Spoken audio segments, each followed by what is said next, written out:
deux États. Mais en fait, l'autre situation idéale, c'est une ville qui soit en quelque sorte la capitale planétaire d'un univers. On peut imaginer un gouvernement mondial à Jérusalem, puisque c'est là où serait le point de rencontre de tout le monde. Mais ce qui est aussi le plus vraisemblable, c'est en même temps, est-ce qu'on n'est pas en train de détruire l'influence palestinienne en modifiant cet équilibre géographique? Oui, bien sûr. Bien sûr. La stratégie israélienne, c'est de créer des conditions de l'impossibilité d'une ville arabe. C'est pour ça que... Alors que la population arabe devient de plus en plus présente et importante dans la ville. Dans la ville, mais en même temps, elle est mêlée avec d'autres.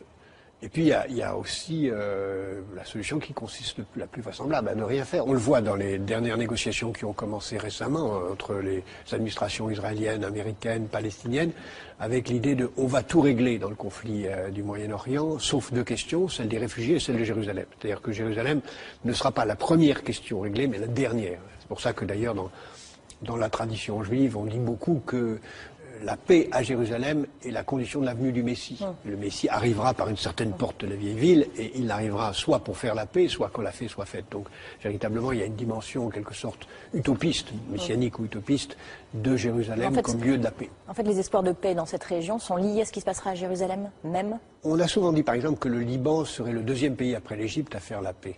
Pas jamais le premier. En fait, on se rend bien compte que le Liban sera le dernier pays à faire la paix.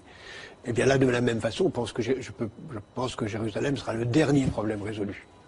Parce que personne n'a intérêt à céder, ni les Palestiniens qui ne reconnaîtront pas l'indivisibilité israélienne, ni les Israéliens qui n'accepteront pas. Donc je pense que le statu quo est le plus vraisemblable, même si on peut imaginer, rêver d'un Jérusalem devenant capitale de la planète, qui sera un jour unifié autour d'un gouvernement mondial. C'est un joli lieu pour un gouvernement mondial.